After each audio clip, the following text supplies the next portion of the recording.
School का एक बदमाश लड़के का तोहफा उठाकर जमी हुई झील पर फेंक देता है। डरते डरते लड़का झील के बीच तक जाता है। तभी अचानक उसके पैरों के नीचे की बर्फ चटक जाती है। बर्फीला पानी उसके शरीर में ऐसा झटका देता है कि उसकी सांसें थम सी जाती हैं। वह जितना भी ऊपर निकलने की कोशिश करता है, सिर के ऊपर जमी बर्फ उसे और ज्यादा बेबस कर देती है। मौत और जिंदगी के उस आखिरी पल में उसके अंदर कुछ जाग उठता है। अगले ही सेकंड झील का पानी उसके चारों ओर घूमता है और वह अचानक स्कूल की लाइब्रेरी में पहुंच जाता है। आसपास मौजूद लोग हैरानी से उसे घूरने लगते हैं। घबराया हुआ डेविड जल्दी से उठता है और सीधा घर की तरफ भागता है। उसका शरीर अब भी कांप रहा होता है। घर पहुंचते ही उसका शराबी पिता उसे ऐसी हालत में देखकर गुस्से में चिल्लाने लगता है। जैसे ही पिता दरवाजा खोलता है,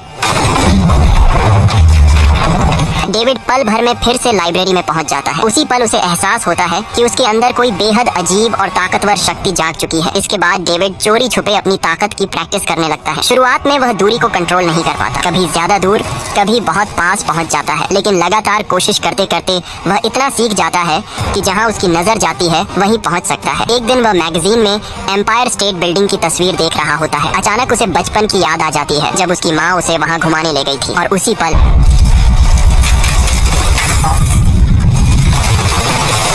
वह हजारों मील दूर एम्पायर स्टेट बिल्डिंग की सबसे ऊपरी मंजिल पर खड़ा होता है। तभी उसे समझ आता है कि वह सिर्फ देखी हुई जगह ही नहीं, बल्कि जिस जगह के बारे में सोचता है वहाँ भी तुरंत पहुँच सकता है। उसी पल डेविड को एहसास हो जाता है कि अब उसकी जिंदगी पहले जैसी नहीं रहने वाली। पिता की हिंसा से तंग आकर उसकी माँ बहुत पहले घर छोड़ चुकी थी। अब वह भी इस जगह से हमेशा के लिए भागने का फैसला कर लेता है। न्यूयॉर्क पहुंचकर वह एक सस्ता सा कमरा किराए पर लेता है, लेकिन कुछ ही समय में उसके सारे पैसे खत्म होने लगते हैं। नाबालिग होने की वजह से उसे कोई नौकरी भी नहीं मिलती। मजबूरी में वह एक बैंक के सामने खड़ा होकर खुद को हिम्मत देता है। उसके दिमाग में बस यही चल रहा होता है कि वह 15 साल का है और किसी तरह बचना चाहता है। वह सिक्योरिटी गार्ड से टॉयलेट जाने का बहाना बनाकर अंदर जाने देता है। कुछ ही सेकंड के लिए वह तिजोरी के अंदर का पूरा नजारा ध्यान से देख लेता है। उस रात वह बार बार उसी सीन को याद करता है, पूरी ताकत लगाकर सोचता है, और फिर जो होता है उसने खुद भी नहीं सोचा था।